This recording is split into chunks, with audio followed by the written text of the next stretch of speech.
It's not easy from here. Please don't shoot at the red dots. Narrated by Skeptical Waves. Published Monday, December 2, 2024 by Curtis Yarvin. Well, it is easy from here. Please read that first if you haven't already. It would be easy. It would be easy if we were pointed in the right direction. Fortunately for our enemies, we are still pointed in the wrong direction. Since this will not change easily, I expect it to be hard. I even admit that I want it to be as hard as possible, since I think a change in direction is necessary. Only unbent reality can inflict that change. Napoleon said, "Always focus all energy on the decisive point." Generally, in a problem there are few decisive points. If you focus energy on other points instead, you may be pumping joules into a problem that can absorb infinite joules.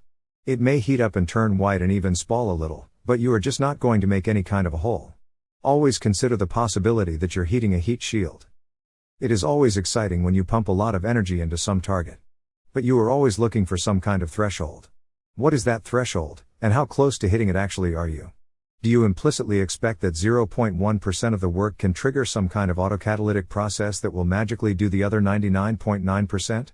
Also, when an enemy bomber flies over you, and you see that it has red dots on the bottom where your friends already shot it, please don't shoot at the red dots. Case in point, from Senator Mike Lee of Utah. Senator Lee was a Supreme Court clerk for Justice Alito. He certainly knows his constitutional law. Shooting at the red dots, the senator remarks. To which the Dogefather responds. That's it. We're cooked. Unless it's a cover story, of course, it's worth reading the whole thread. It is pure conservative coal. A complete black pill. In fact, it was clear that based was over as soon as a senator put it in his handle. It's okay, say Keed. To start the thread, Aaron Levy, a serious person who runs a major company, points out that the USG, which in FY 2024 spent $6.75 trillion and received $4.92 trillion, can balance its budget by 2029 by spending just 3% less a year. He illustrates this with math. Completely achievable, he calls it, then takes an Uber to his condo on Pluto. He could ask Sen. Lee what it would take to persuade the Congress to cut federal spending across the board by 30%. Or 3%. I would buy a timeshare on Pluto first.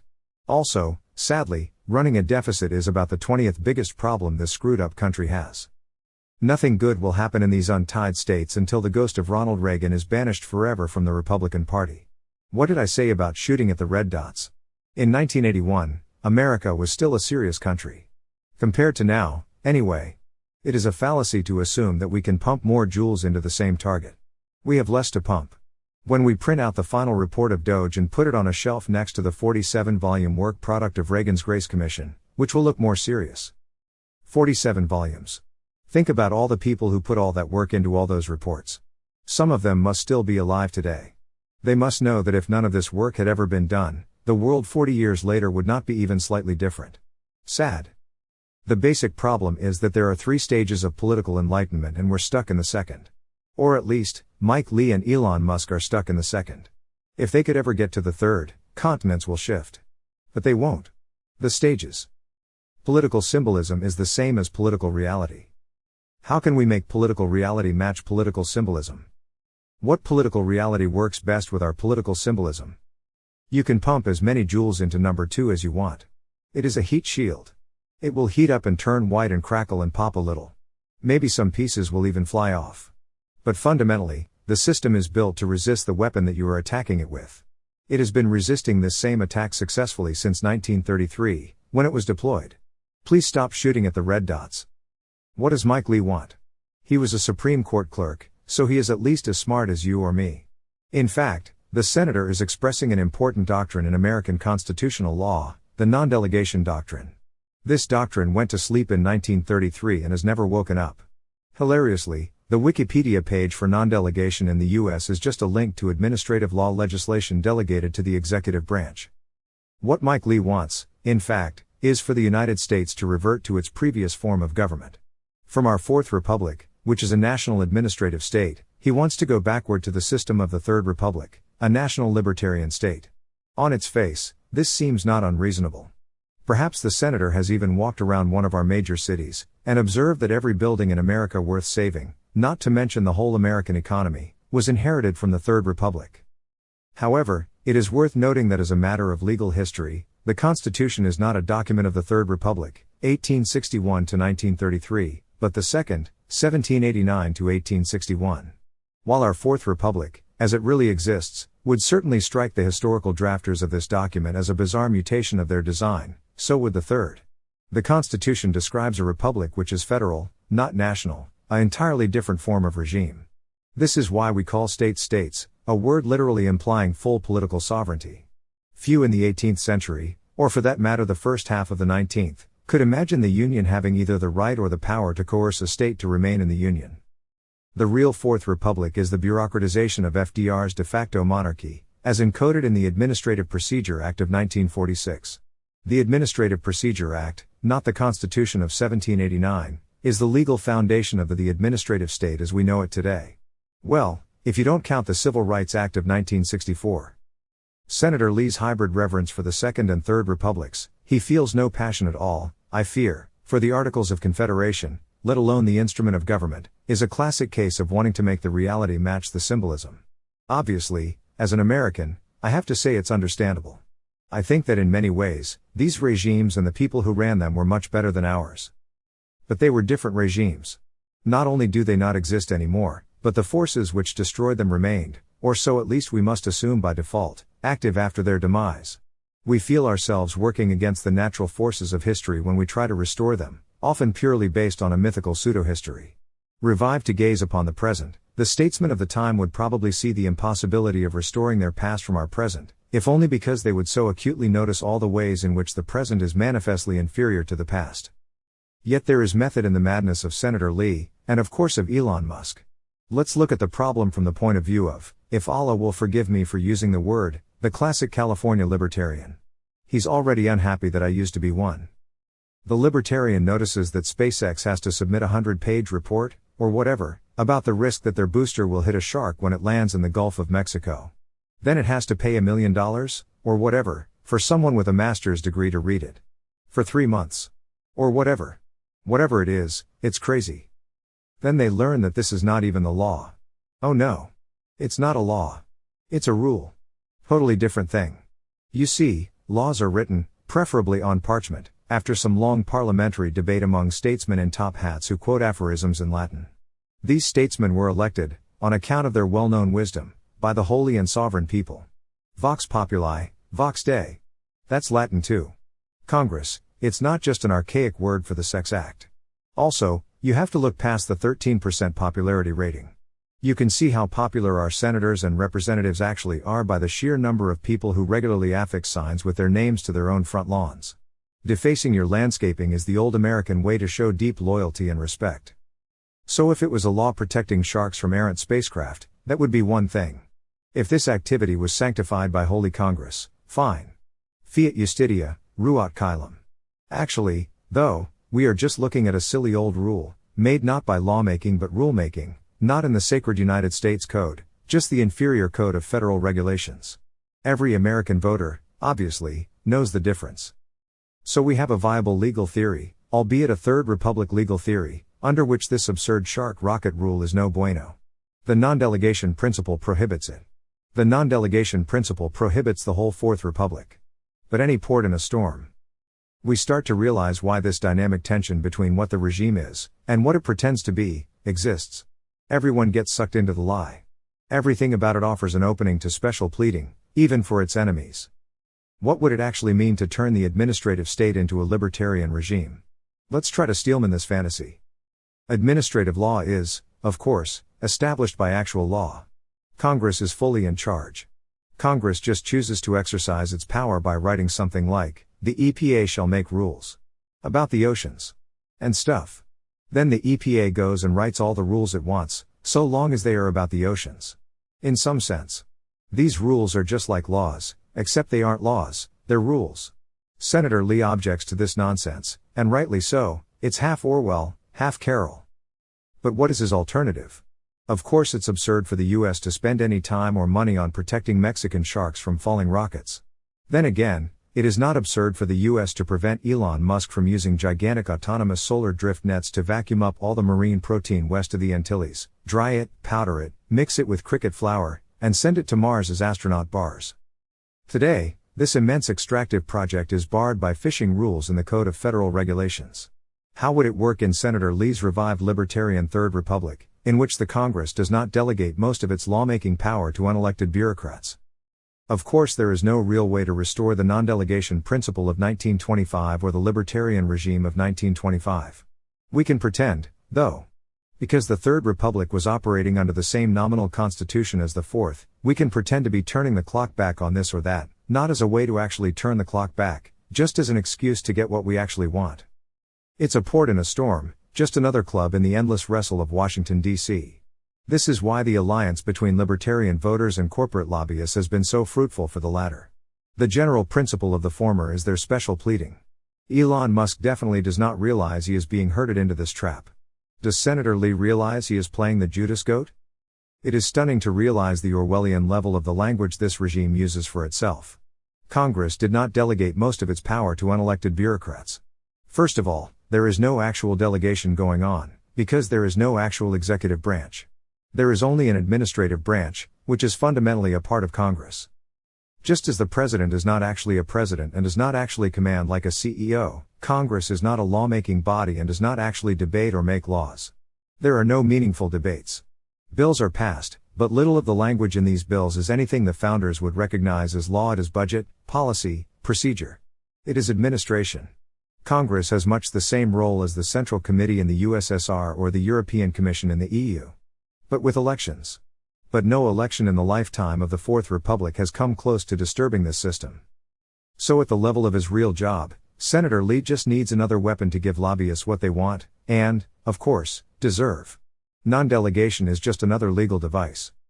But at the level of the symbolic, Senator Lee wants to tell the story of a return to the Third Republic, a totally different regime than we have now, one in which Congress debates and passes laws, which are necessarily much more vague than the rules we have now, but much less vague than these laws which just delegate to the agencies.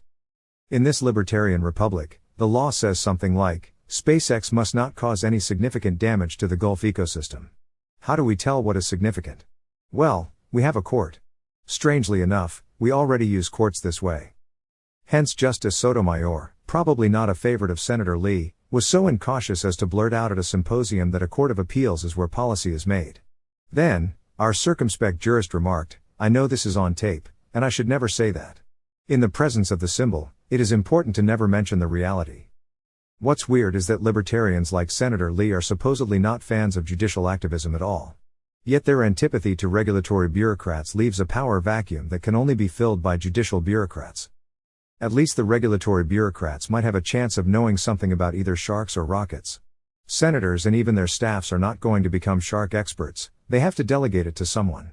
If the rules about what you can and can't do to Mexican sharks are scientific rules written by oceanography professors, not case law precedents written by activist judges, don't they have a chance of making sense?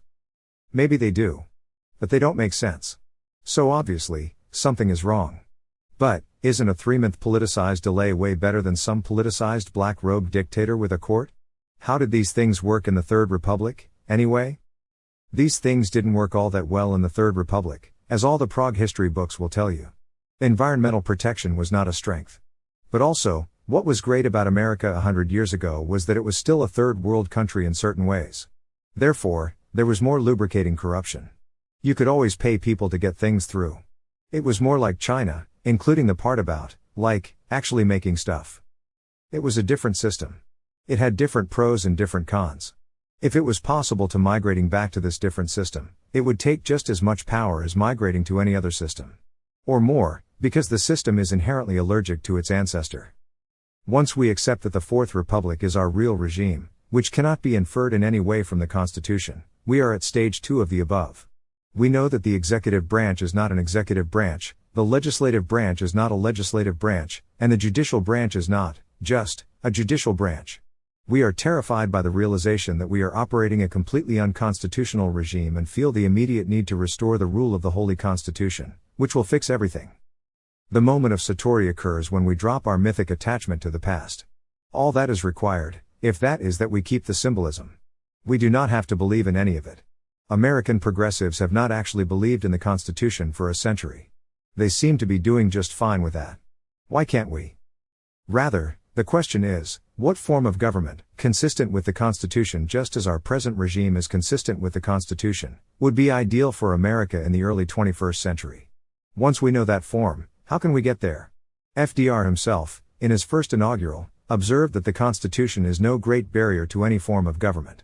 It could describe the Second, Third, and Fourth Republics. It will as easily describe the Fifth, which will be as different from the Fourth or the Third as the Fourth is different from the Third or the Second. History never repeats. In a sense, when we acknowledge that the real and symbolic structures of government are different, we are saying that the Constitution has been hacked. In the language of security researchers, it has become a weird machine, manipulated in order to do a completely different job than its designers imagined. American conservatives have spent the last 75 years trying to undo the hack. They are convinced that their mythic form of government, if actually restored to its original purpose, where original sometimes means 1960 and sometimes means 1790, would be the best government on earth. I see no evidence whatsoever to justify this faith. Frankly, I think there's a lot more evidence for Mormonism. If this is the wrong direction, what is the right direction? How about the opposite? What if we don't need to unhack the system? What if we actually need to hack it better? For example, we could restore the non-delegation rule and restore power to Congress. While this isn't possible, it must sound good to Senator Lee, who is in Congress. And, as we've seen, the idea is a useful tool for his work in Congress, the actual Congress, the Congress that is not a debating society but an administrative committee. But here is another idea. Suppose the non-delegation principle actually isn't a problem. Suppose it's fine for Congress to delegate its lawmaking power to become rulemaking power in the agencies. Well, then, it can delegate however it chooses. Here's what would be really cool, though. Suppose Congress delegated its power, not to the agencies, but to DOJ itself? What would it take Congress to just let DOJ write the laws? All and any of them? To simply pass DOJ's edicts as bills, without even reading them? Don't these statesmen, these top-hatted solents of the law, already often pass bills without reading them, without even having time for their staffers to read them? They do. Where are these bills written? In some back room. Where will they be written now? In some back room. It's just a different back room, that's all. How does Senator Lee feel about this idea? How would he feel if Elon Musk, his best buddy from X, was like, "We're just going to write a bunch of laws and you're going to pass them for us"? Wasn't this pretty much exactly what FDR did in his first 100 days? What's so un-American about that? Obviously Elon Musk does not desire anything like this level of power. No, sir. He does not want to build a giant rocket that can park a tractor-trailer full of lead in orbit. He just wants the government to save money. Yes, sir. He'll pick up some Roman candles on the way home. Also, there is no way to put an 18-wheeler in space, are you crazy? When we imagine the immense problem of making the United States government not a better version of what it is, not a past version of what it is, but just what it should be, even with the restriction that it still has to fit the old symbolic forms, which always turns out to be easier than it looks, we sense the immense amount of power needed for the job. Trump, Musk, and company are always talking as if they had this power, as if they could write legislation and order the Congress to rubber stamp it. To the extent that you think you have something, you have no way to get it. To the extent that American voters and politicians are convinced that they are actually in charge of Washington, and get to control it just because they won one presidential election, the victory itself is sterile. Once you imagine a world where the president could write rubber stamp legislation, you see how hard it would be to repair and or replace the USG even with this power. And if you didn't have this power, your first project would be to find a way to get it. Your first project would not be to try to do the job anyway with 1000x less power. The system has strong defenses against rolling history back. Its defenses against rolling history forward are much weaker. Is it legal for the Congress to delegate its lawmaking power to the executive branch? Gosh, it sure seems to be. Why not stop delegating it to anonymous bureaucrats, and start delegating it to President Trump? Making America great again was never going to be easy. But if Trump can give us the law as Lycurgus gave it to Sparta, it might actually happen. Or would that be going too far for you, Senator Lee? That's the thing about libertarian conservatism. It keeps selling a fantasy which it never delivers. It does deliver some real goods, but in a different way than it promises. And part of its fantasy is that we Americans can get what we want without taking any real risks, without making any real changes, without building any new systems, without losing any old illusions. All is as it always was. And nothing ever happens.